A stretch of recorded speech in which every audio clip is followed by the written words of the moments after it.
back to the Real Life Entrepreneur Podcast.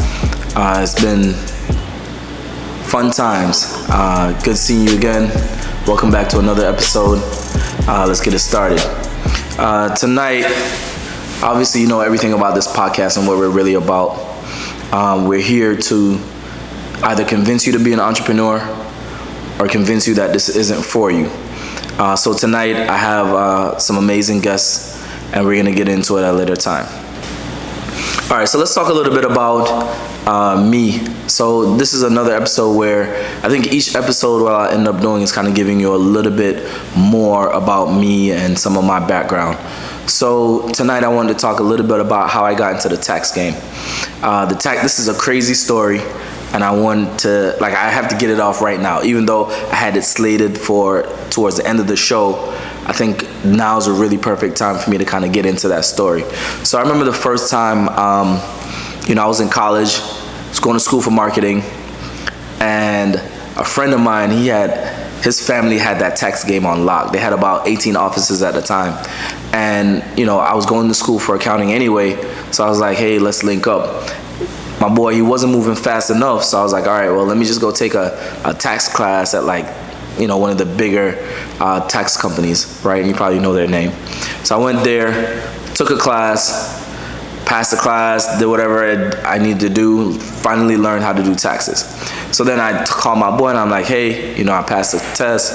It's time for me to, let's link up. Let me work with you.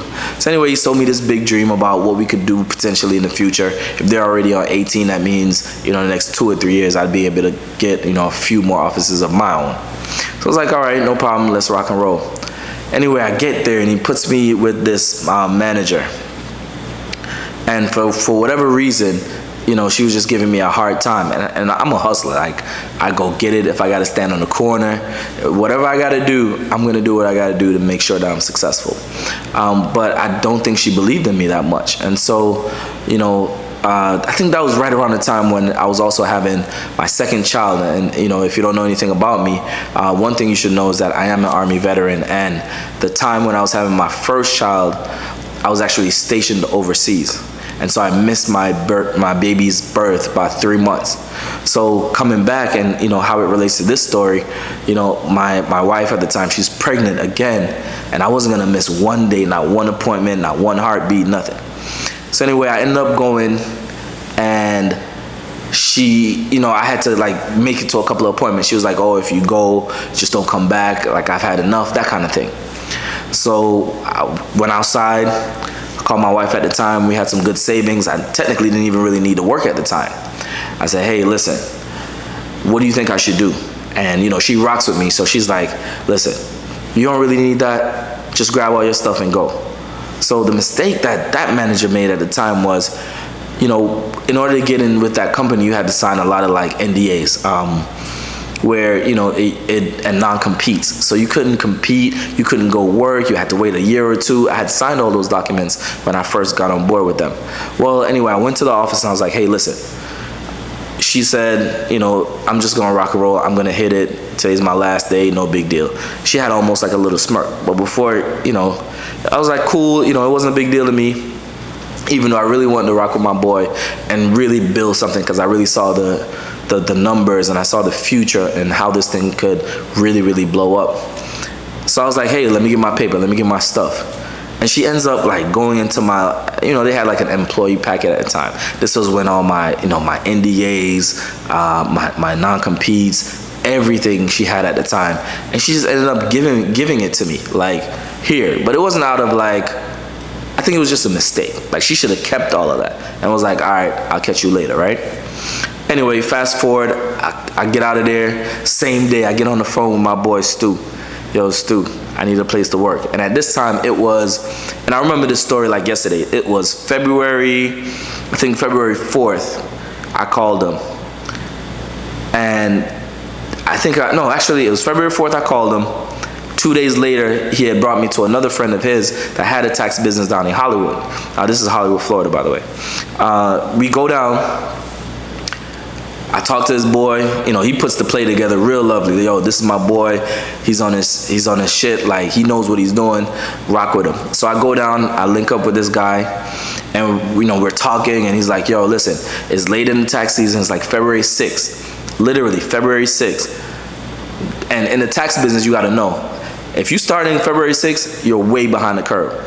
So technically, you need to start literally working maybe 2 months before the end of the last year, right? So you're looking at October, November, so you can build up your clientele, because tax season, even though a lot of people don't know it, tax season in the industry, it actually starts January 1st, because that's the day that you can actually take appointments.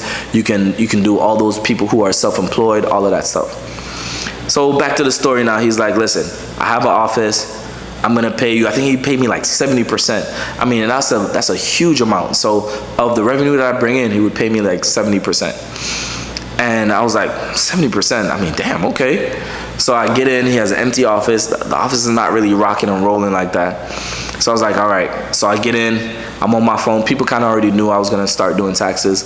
And I had a lot of people that really rock with me. So I think that's the blessing that I really had, is I really had a lot of people rocking with me and believing that I could get it done.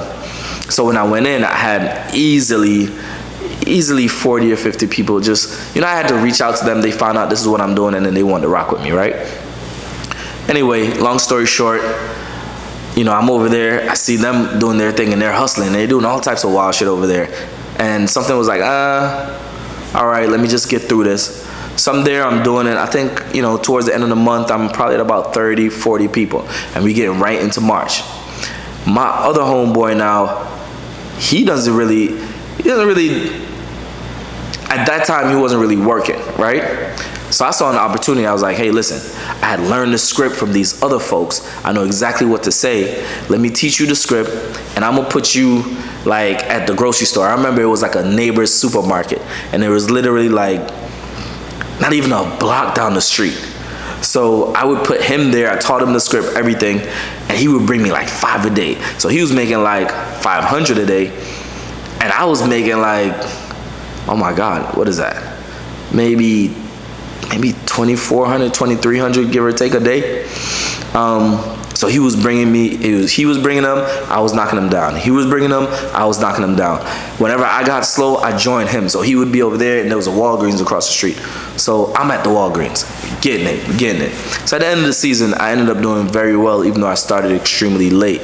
Matter of fact, shout out to my boy G, he knows what it is. In any case, fast forward, now I'm here today. The most tax offices I've had, I believe it was 7 at one time, but now, you know, things have changed. So now we have, instead of having more locations, just because that's more overhead, now we have less overhead and more tax preparers. So now we make more, we're pushing towards about 100 tax preparers right now. And the crazy part is, all of it started because of my one homeboy that I could call when things weren't going right with the first situation. So I'm going to introduce you to him, and we'll get an opportunity to talk to him and really chop it up and see what it's worth. All right, so tonight's episode is actually sponsored by one of my companies. So I told you I'm a serial entrepreneur. I own a couple of businesses. I am going to bring the head of that company to you tonight to have some conversations. So this episode is brought to you by Forever Good Credit. They do individual credit repair. They do business credit building and funding. And now they've even gotten into the space where they can lend money if you have Bitcoin or Ethereum. So they'll do secured loans, and they'll be able to get you tons of money if that's what you're into.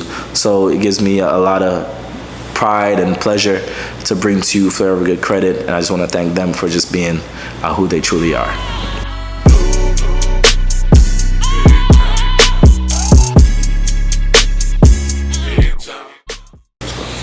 All right, so I promised y'all that I would have very special guests coming on tonight. I have one of the most amazing people that I know.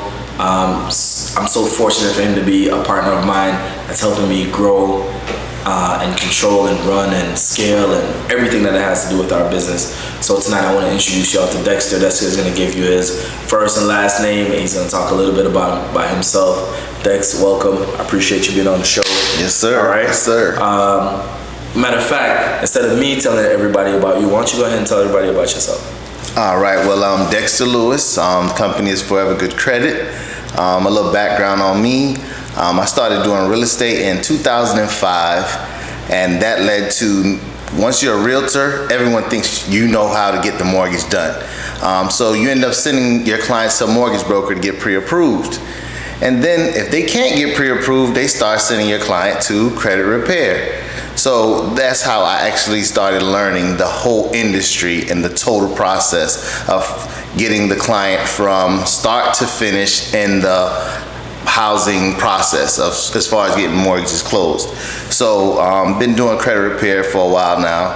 I've been with Forever Good Credit a couple of years. Forever Good Credit is a national credit repair company.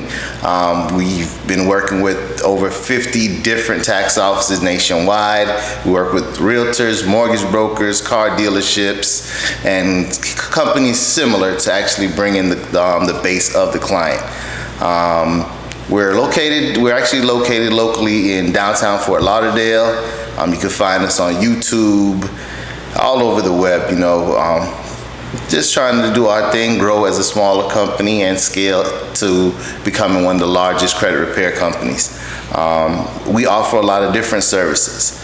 Business credit building. A lot of folks don't realize that there's business bureaus. You want to make sure a lot of your debt is tied directly to your business and not on your personal.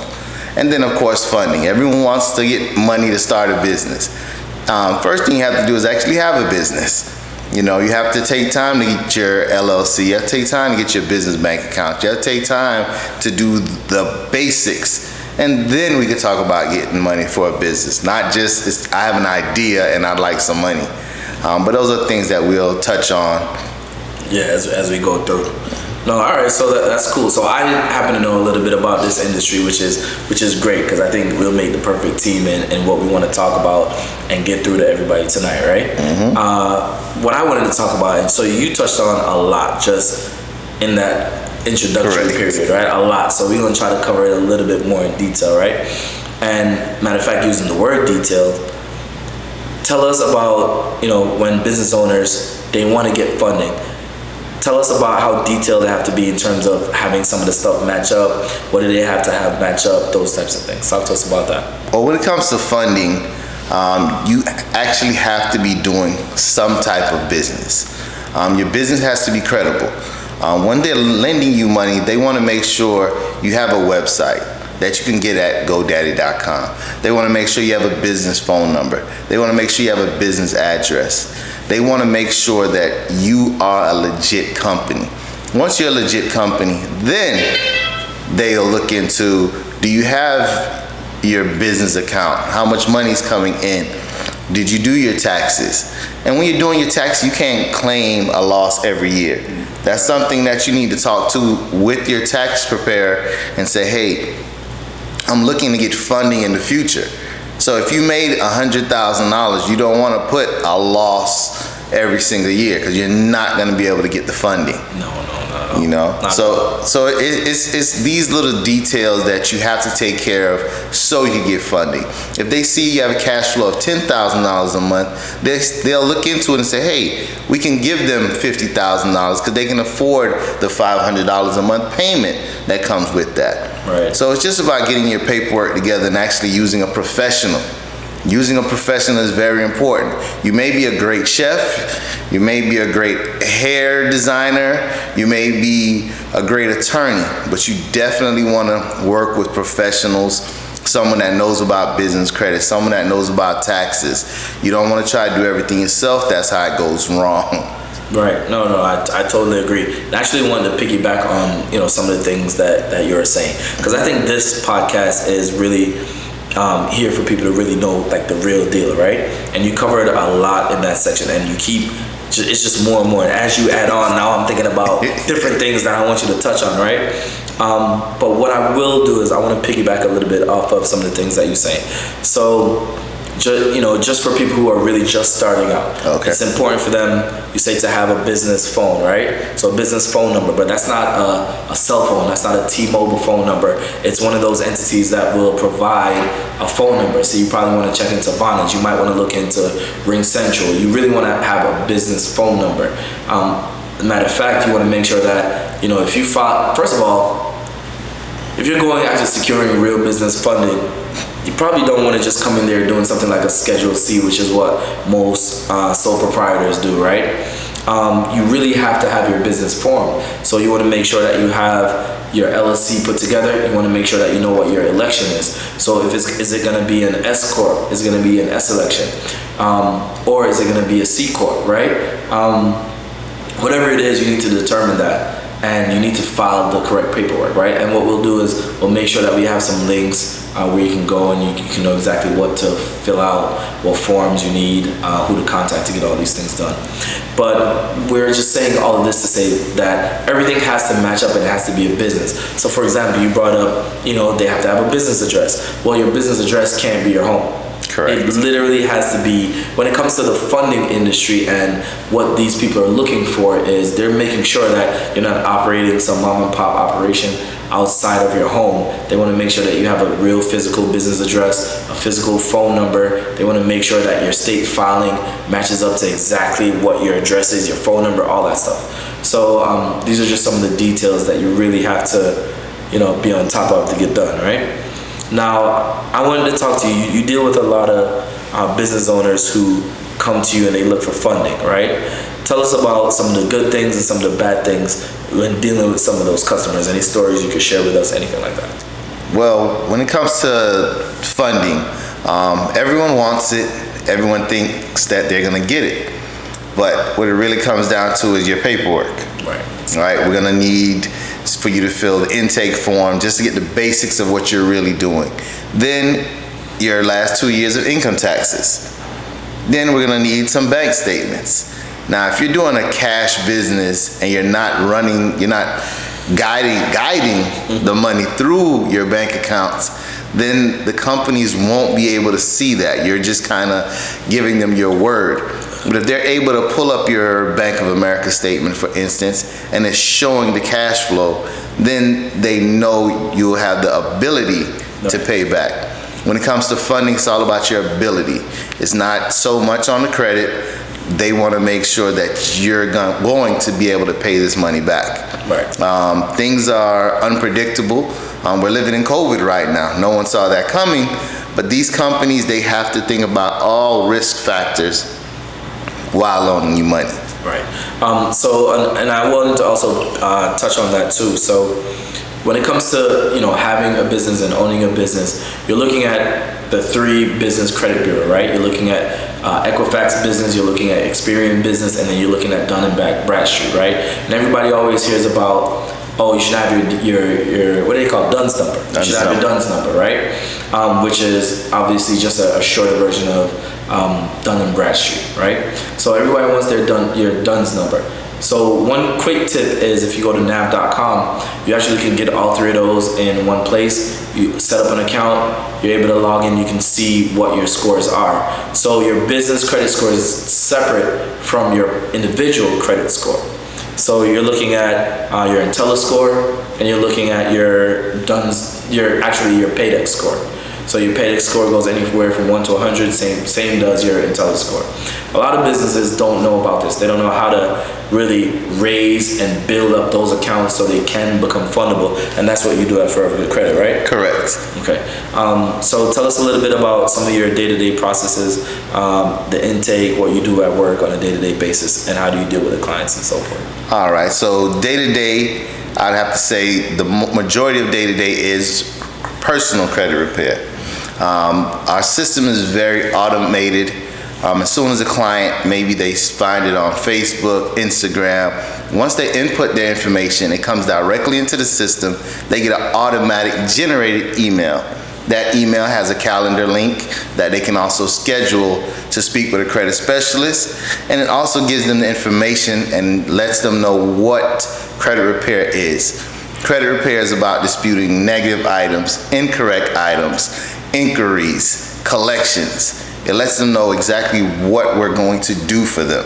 We have an automated, I don't want to say he's a meme. We have an automated cartoon that's on forevergoodcredit.com. Or like a chat box. If you go to Forever Good Credit, there'll be a chat box. It'll be an automated meme that's kind of responding to some of the questions that you may or may not have. And generally, they're just guiding you to get someone to speak with you if it's outside of office hours the next day. Correct. And give you some information and also let you know what we'll need.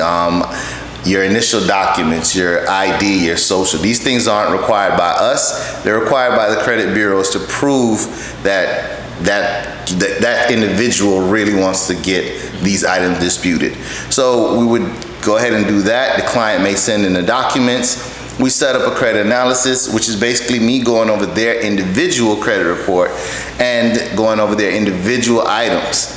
No one is exactly the same. Right. You know, one person might owe Capital One $10,000 and the second person might owe Capital One $10,000. But this one might be in 2012 and this guy's in 2021. Right. 2012 is a long time ago. That's easier to get removed. Right. 2021, we'll work with it. And then just to be clear, you're getting things removed because of some type of mistake that was made that you caught that you can use to get it off of their credit. Correct. Okay. Go ahead. From there, of course, you have your funding clients that come in. They're looking for certain amounts of money, and we're looking at their documents before we even send that file over to the lending department. When it comes to business credit, that's more detailed. Right. That client's investing money, but the return on investment is what it's all about, and we go through those things specifically. Okay. So one thing I also wanted to grab too while you were talking, because every time you talk, I always pick up some extra, right? Mm-hmm. One thing I want to talk about is how do you recognize and choose what kind of credit repair company to deal with? So in South Florida here, I know for sure there are people who charge people upfront to do their credit repair, and they charge a god-awful amount of money. Well, if that's any one of the cases that you're coming into, and I'm talking about maybe just on the personal side, then you really have to be wary about the company that you work with. There's rules and there's laws and there's a lot of things that are here to protect the consumer when it comes to credit repair. So credit repair is a really high risk industry just because of the amount of complaints, right? So my advice is if a company comes to you and they say, hey, we're gonna charge you $2,500, we're gonna fix your credit and it's gonna be done in the next 2 days, don't fall for that. Don't fall for the okie doke, right? It's time consuming, it's very meticulous, and it's detail oriented.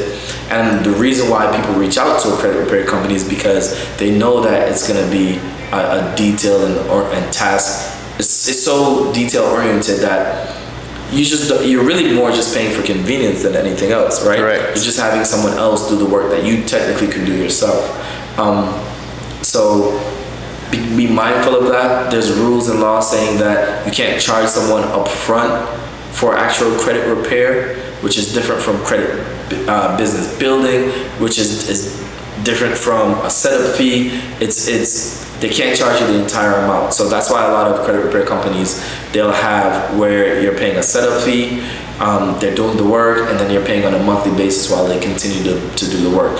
Now there are some companies that will do like 2 or 3 lines and then they try to stretch that out, but Forever Good Credit, we don't do that there, right? No, we go ahead and dispute all items to get you that initial boost, and then we reinvestigate. So the first round we investigate, we go after all items. Now if you have 15, 20 items, we're not gonna go after all 15, 20 items at the same time, because then it's gonna say this 20 this 20 that's good is that belongs to me. But you're only challenging the negative correct items, right? You're not challenging all of it. So anything that's positive that's affecting them in a good way, you're not going to try to have that removed, no, right? And once again, everything is individualized. We go through line item by line item. We're giving you also credit education. They give you a credit report and a credit score. Most people have no idea how to read a credit report. They have no idea that 10% is new credit, 10% of your score is different types of credit, 35% is utilization rate. Right. Utilization rate is when you have a $5,000 credit card and you're using $4,500. Right. That shouldn't be the case. You should only be using 30% of that card. Right.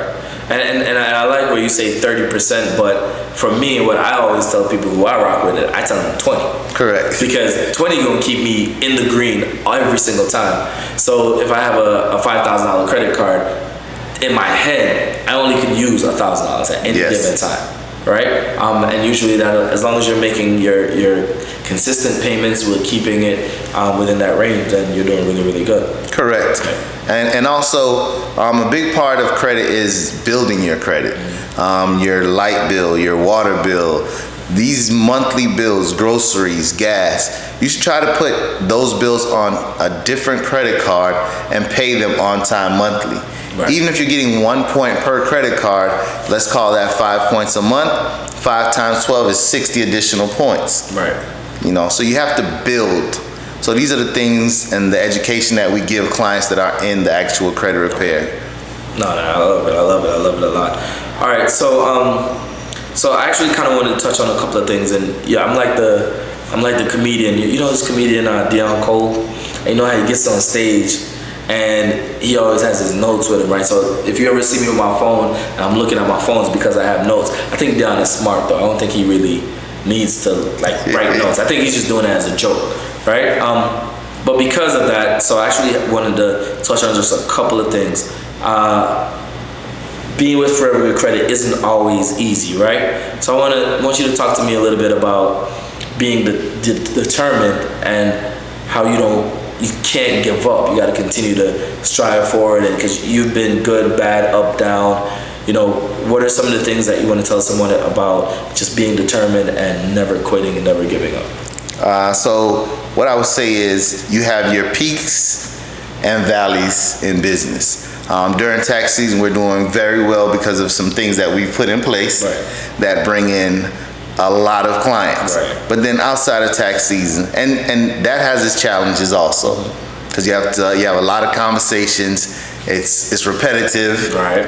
So you have those highs, but then you also have in between tax season, summer, going into the new year when people are saving their money, and you have to really get that grind in, make those calls, reach out to those past clients to bring in that cash flow to sustain the business. Right. So for sure. It's not always going to be all fun and games. Right. Sometimes people may see it looks good on social media. I'm smiling, but this may be the money I made last month. Right. Might not be this month's money. Right. So you always have to kind of budget and know your industry. Right. And you're leading into kind of one of the things that I was actually going to touch on next, which is you're not going to be successful 100% of the times. Think about how many clients that you talk to on a day-to-day basis, but then how many you actually close. Correct. Right? And so, in business overall, you're going to fail a lot. So, part of the thing that we're striving to do here with this podcast is we want to give you the real deal. So you're going to decide for yourself is, well, hey, do I want to stick to it? Or do I just want to continue and work my job and try to retire at this job, or, those types of things. So for us, it's, we got to let you know that you're going to fail. And sales is extremely tough, right? Jumping into sales, you think you're going to win, you feel good, you go in, the customer's saying all the right things. But most of the customers can tell you the right things all the time, and they don't have any money in the bank account. So no matter what they tell you, you can't close because they don't even have the money to close. That's correct. Right? And those are the things that you don't know for sure. They're not disclosing that. And then there's other factors, right? The easiest way for them to say no is, the best one I know is, let me talk to my wife. They always put it on my wife, let me go talk to my wife. Once I hear that, nah. That's why a lot of the, how you'll get those trips to Orlando, and they'll say, hey, are you married? Well, they're asking you that for a reason, because they want to make sure that you're bringing your wife, so they take away that excuse. Correct. You can't say, let me talk to your wife, because she's right there with you. Correct. So now both of y'all are going to be under some pressure to close that deal. That's how they get down. So, it's just saying all of that to say, it's challenging because it is a sales-driven industry. But at the end of the day, we try to find a balance between sales and service. and service is equally as difficult, just because at times you may have a tough customers. Tell us a little bit about like a challenging customer that you've had to deal with and you end up like overcoming that situation. Well, first I want to talk a little bit about service. Okay. Once the client is in the actual program and the letters go out, we let them know the time frame. But clients, of course, it comes across their mind. They're in bed and they're gonna give you a call. They're gonna send a text message. So keep in mind, 9 to 5, right, that this is something that you'll get that call at 8 or 9. You're technically done. Right. But because people want to get out by 6. They think 6 o'clock is done. Yeah, it's not done. You may just answer that phone because they've called 2 or 3 times. They know the hours are 10 to 7, but they're thinking about at 8 o'clock, they're going to make the call. If they call 2 or 3 times, you're going to answer it, give them the information. Now, the truth is, forevergoodcredit.com, they can log in as a client. They can log in, they can see exactly when their letters went out. Specifically that we worked on to make sure that we weren't getting those overwhelming calls. They can know exactly when their 30 day, when their 45th day, they know these things. They can send an email to info@forevergoodcredit. They can call or text the 800 number. But folks work. They work 9 to 5. They get home at 6. Right. They're gonna call you when they get ready. Right. So you have to keep that in mind. When you work a 9 to 5, you put that file down, you head out, and that's for tomorrow. It's tomorrow's right. That's for tomorrow. Being an entrepreneur, operating a business. Sometimes you're just watching a commercial and it dawns on you, man, I didn't get this done. Right. Yeah, right. That happens so many times. So that's a big part of it. You have to think about these things. Now, when it comes to the service, automation is huge. As soon as you get in the system, you're getting an automatic email that has your login. And we keep it simple here at Forever Good Credit. Your login will always be your email address, your last name, and the password will be your last. Don't do all of that. You might be telling somebody else using it. No. It's pretty key. Right. It's easy. It's user-friendly. Right. So you're always able to log in. You're getting the calls, every 15 days we're reaching out to make sure you know where you're at. You can text message. And basically, it's just about getting the results, going over the next stage, and moving forward. I dig it. Give us a story though. So I want to hear a story about a story. 2 stories. So real quick, the worst customer you ever dealt with, and the best customer you ever dealt with. It might have been one and the same. Okay. Right. Okay. And she knows that. I told it to her. Oh well, don't call her name tonight. well, she knows it. She knows it. And she just actually sent us a client who's a police officer this week. Yeah. So in March, don't call no names. So I won't call her name. So in March, she gave a phone call. She was referred by a realtor. Okay. She started out with a 540 credit score, and she was looking to get to a 640. A 640 is what you need to qualify for a first-time home buyer program. So that was her goal. But she said she worked with a different company. That company was trash. Credit repair is trash. She really didn't want to do it. Right. So I was like, okay, cool. But then she's calling my phone at like 7:30 back to back, and I'm on I-95, and I'm like, hello? And she's asking me more questions. Right. Now they have me on the phone. Because speaker. you give that personal touch. Correct. You're not just directing them to the site. Even though I didn't think it was a sale, I was just like, this realtor entrusted me with their client. Right. I'm going to provide that good service. Absolutely. So I don't think this lady's going to call me. No problem. I'm fine with it. She calls me back. She has looked into the company. She sees where we're located. We're credible. Right. Because she just decides to go with us. She went from and she was hard-nosed about it. Yeah. She went from a 540 to a 600, and this was in March. Now she's over a 700. Nice. But she gave me a hard time. Right. But since then, she's referred 2 people to us. Okay. So that customer's kind of my favorite just because of the hard time she gave me. Okay. And now she's giving the referrals. Right. And it's so dope because you can easily see the correlation between service that you provide and how that really translates into sales, which is how you run and operate your business, right? That's how you make a living. That's how you take care of your family, right? So it's almost like the better your skills are at providing excellent service, that really translates into real dollars. Correct. So if I'm looking at a business and I'm realizing that I'm losing customers, then what's my biggest problem? It's probably my service, right? So that's really big. And hopefully she was able to get the first time home buyer and kind of get that whole situation. Yeah, she's ready to rock. She's ready to rock. During the time, she's actually picked up a position as an assistant principal. Okay. And that was also key because they do credit checks. Right. So she was actually over the 600. Right. Where if they had done that before, she Correct. was 5. Correct. Like, oh, nah. So she didn't know that was coming, but that was also a great part. And we love the clients that actually text us when there's a success story. Right. Not just when there's complaints, but when we're doing a great job. And I gotta imagine though that the challenge with credit repair though is like most people not gonna come holler at you unless they're going through something that need it done right now. Correct. But the credit repair process itself takes several months. Correct. Right. So that's how do you even how do you deal with someone who I need an 800 right now? Like they have 500, they need an 800 right now. Like what do you tell those customers or kind of help to kind of ease that burden and then let them know that hey, this is the actual process? So first thing I always tell them is, did you ruin your credit in 30 days? Oh, jeez. You gave it to them harsh. I give it to them harsh, right? That didn't just happen in 30 days. Right. You know, they didn't report you late until 30 days. They didn't report you 60 days until 60 days. Right. So you have to give a certain amount of time. Now, I explained the whole process. Your letters are going out on this date. They're going to 3 different bureaus.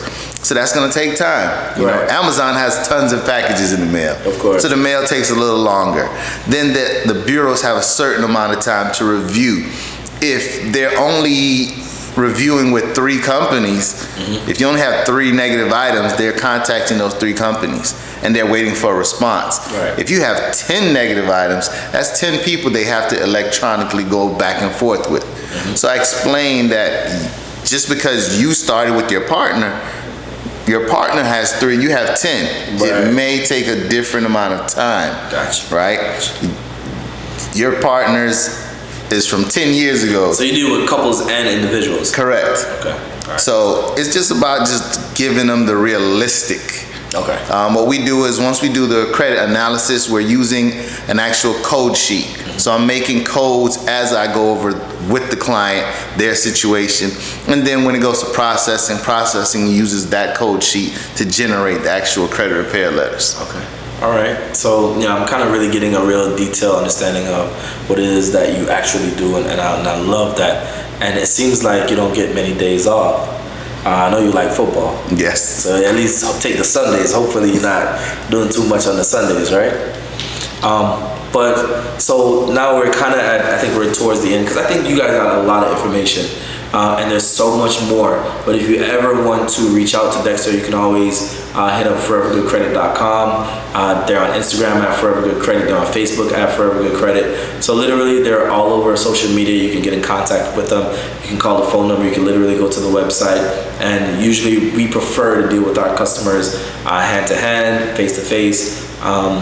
But before we end, is there anything else that you'd like anyone to know, or just anything that you felt like we left unsaid? Or well, when it comes to business credit, it's a little bit longer process, so that's something we're gonna pick up in another episode. Okay, so that'd be dope. We could definitely run another episode, and we could talk more about business credit building more so than just the individual portion. Yes. I feel like we spend a lot of time on that, and that business credit building is also one of our.